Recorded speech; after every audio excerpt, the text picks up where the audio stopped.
ติดบนน้อรถนี่เนาะ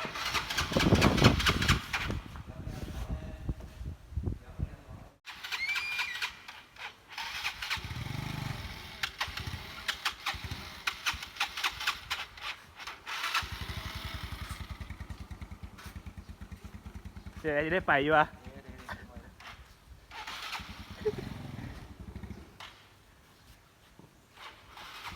เดี๋ยวมือเดียวเมงเราติดไว้ซ้ำ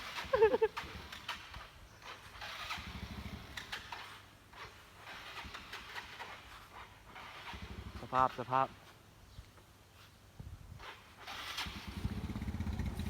ติดแล้วติดแล้ว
เขารู้สึกยังไงเอาเฮียนี่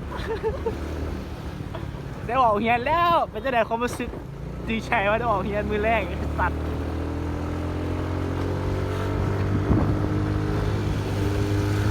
หัวเฮียนปั่นคุกแต่ดิ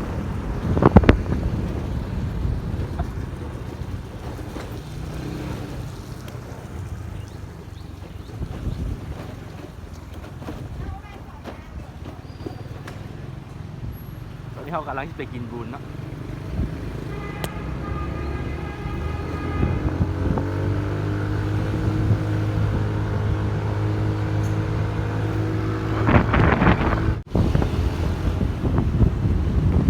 ท่านผมเปิดสำหรับ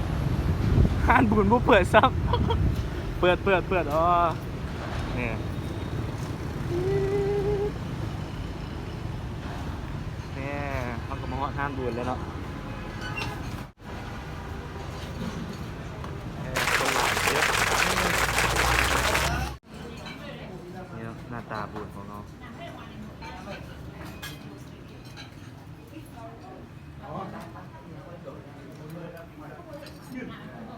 พาสนุนมากินบุญโอ้ตอนเฮียทำเสียดายเอานั้นทับใส่ปรุงเผ็ดต้องลาย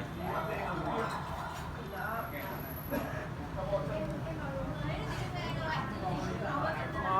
กินกับปุ้นว่ากินกับเพชรอ่ะ ซ่าฮ้อนๆก่อนเศร้าสิสุดยอดเลย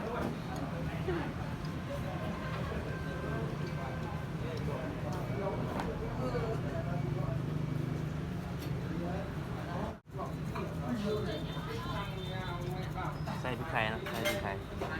คิดว่า กินชิมก่อนได้มั้ย นี่มาจากซ่องอย่างนี้ ชิมเนาะตอนนี้เขาก็จะขอกินชิมมึงก่อนดูแซ่บปะ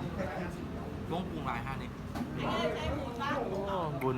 เวียดนามมาจ้ะ นอน กินผักก่อนนะเขาจะกิน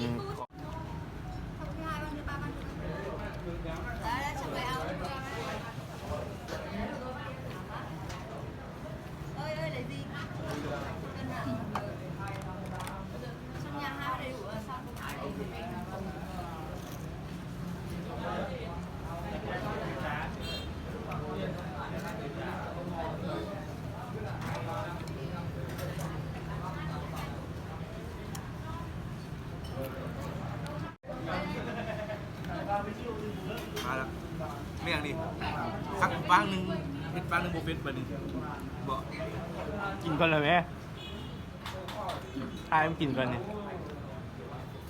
กินบุญให้แซ่บกินบ้องอายแล้วกินอายเนี่ยโบแซ่บ กักตัวมาตั้งเกือบเดือน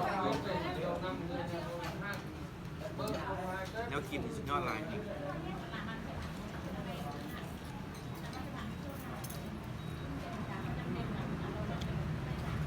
ความราบเลยครับ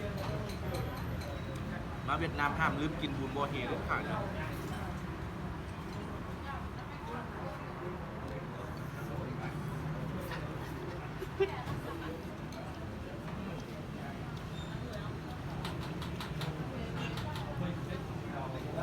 ป่วยอีกลูก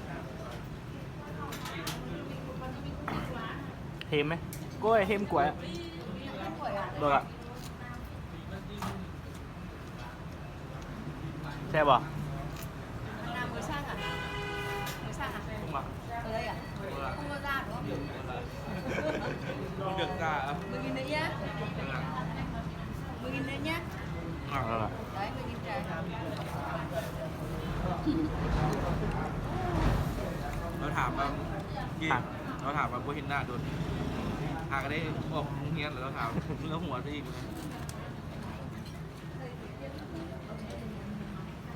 อ่านคนออกจากถ้ำเลย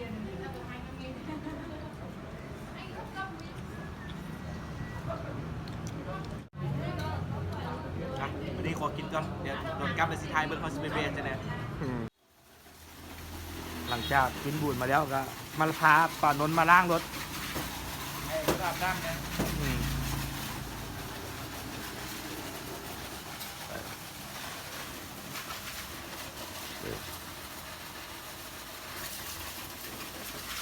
กินบูดมาแล้วก็มาล้างรถลินเนาะยามตัวเศร้า